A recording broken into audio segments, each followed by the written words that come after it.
Otra vez la capital de la República Mexicana se engalanaba para una fiesta. Colgaduras, gallardetes, arcos de triunfo, flores y cohetes.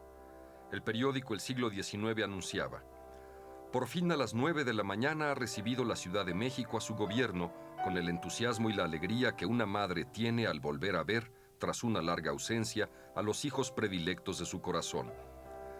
Era el 15 de julio de 1867 y con este día se iniciaba una nueva etapa de la historia de México, una etapa de reconstrucción y de lenta reconciliación.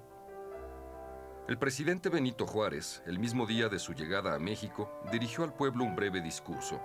Algunas de sus palabras dejaron huella imborrable. Encaminemos ahora todos nuestros esfuerzos a obtener y consolidar los beneficios de la paz. Que el pueblo y el gobierno respeten los derechos de todos, pues entre los individuos, como entre las naciones, el respeto al derecho ajeno es la paz. A pesar de que la República Liberal había triunfado sobre sus enemigos internos y externos, el país se encontraba en una situación harto inestable y difícil. Al período nacional transcurrido entre 1867 y 1876 se le ha llamado el de la República Restaurada. Después de más de 40 años de luchas internas, invasiones y amagos del exterior, poco a poco se restauraba la paz, aunque la armonía fue difícil de mantener aún dentro del Partido Liberal triunfante. En el último cuarto del siglo XIX se intentaba consolidar la identidad del mexicano. Se creía firmemente en la posibilidad de conformar un Estado nacional, liberal, republicano y democrático, y se pensaba que éste correspondía a la realidad del país. Este proyecto liberal de nación se había enfrentado violentamente con el de los conservadores, empeñados en preservar estructuras y modos tradicionales en lo social y lo cultural. Ambos grupos, pertenecientes a la élite ilustrada de México, desarrollaron concepciones históricas que coincidían en muchos temas, aunque no en las maneras concretas de organizar el gobierno nacional. Por un lado, se imponía la moderna visión individualista de propiedad privada y de mercado. Por el otro, subsistía la versión tradicional comunitaria de los indígenas, que no ven en la tierra una mera mercancía que se compra y vende, sino el sustento del mundo, la madre que nos ve nacer y que nos arropa al morir. Con la restauración de la tranquilidad vuelven las compañías teatrales a la capital. Las zarzuelas van adquiriendo popularidad y el género se va afincando en el gusto popular por retratar ya a tipos y costumbres mexicanas. Es el tiempo del dominio absoluto de la ópera italiana, con Donizetti, Bellini, Rossini y Verdi. Sin embargo, de Francia llega la opereta con su mundaneidad parisina.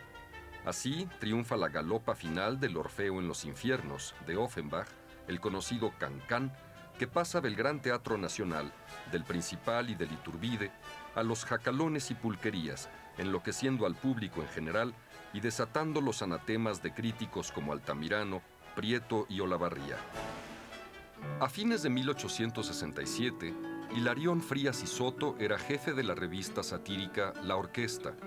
Para él, el México de la República Restaurada era diferente al anterior. Las guerras civiles, la invasión francesa y los años transcurridos habían cambiado la fisonomía de la sociedad mexicana. Los tipos pintorescos de la sociedad de las primeras décadas del siglo XIX se habían convertido en otros, más cínicos y más experimentados. En 1865 se publica por vez primera Astucia, el jefe de los hermanos de la hoja o los charros contrabandistas de la rama, novela costumbrista de Luis G. Inclán, en donde se ve reflejada esta cultura rural y provinciana, arquetipo de valores y costumbres de respeto al anciano, defensa del sexo débil, caballerosidad, arrojo y valentía, cualidades tan admiradas por los antepasados. Poco a poco se va dibujando la llamada alma nacional, aunque esta no fuese una realidad uniforme, sino más bien una diversidad de manifestaciones de una cultura popular cada vez más difundida a través de la literatura, la prensa o el arte. Un alma consistente en lenguajes regionales, creencias religiosas, refranes, recetas de cocina, canciones y bailes, indumentaria, tradiciones y costumbres que se fueron arraigando en el pueblo.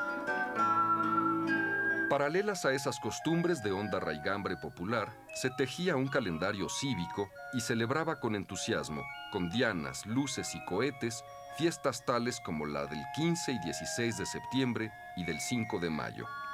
De ellas perdura con mayor entusiasmo en el territorio nacional el famoso Grito de la noche del 15 de septiembre, en que se conmemora el inicio de la gesta de Dolores y reúne en una verbena popular a los mexicanos, unidos por esa idea de patria que tanto esfuerzo costó forjar.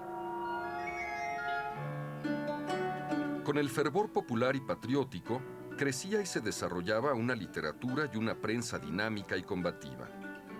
El año de 1868 vio surgir un importante renacimiento literario. Se establecieron nuevos periódicos, se formaron sociedades literarias, se organizaron concursos y sesiones donde se leía poesía y se pronunciaban discursos. En 1869 aparece la revista Renacimiento, dirigida por Ignacio Manuel Altamirano. En ella se invitaba a literatos de todas las tendencias a escribir. Allí participaron Justo Sierra, Juan de Dios Peza, José María Roa Bárcena y el obispo Ignacio Montes de Oca. Gracias a esta revista se logró un verdadero resurgimiento cultural en el país. Aparecieron 35 revistas literarias en los siguientes 10 años y se fundaron 121 asociaciones culturales entre 1869 y 1889. Se representan las obras de teatro escritas por autores mexicanos como Manuel Eduardo de Gorostiza, Ignacio Rodríguez Galván y Fernando Calderón. Este último escribió A ninguna de las tres, obra romántica muy popular en el siglo XIX. A pesar de que en el siglo XIX la mayoría de la población mexicana vivía en zonas rurales, el interés del gobierno se dirige hacia las ciudades y poco se hace por el campo y por los indígenas. Ángel del Campo, conocido con el seudónimo de Micros, escribió artículos en la prensa en donde denunciaba la miseria abrumadora en que apenas sobrevivían hombres fatigados por el diario bregar, mujeres, niños y ancianos que apenas tenían algo que comer. Describe los jacales en donde una pobre lumbre iluminaba a las mujeres que molían el nixtamal mientras sus niños lloraban de hambre. En sus escritos se reflejaba la indiferencia por los pueblos indígenas, tanto de los regímenes liberales como de los conservadores.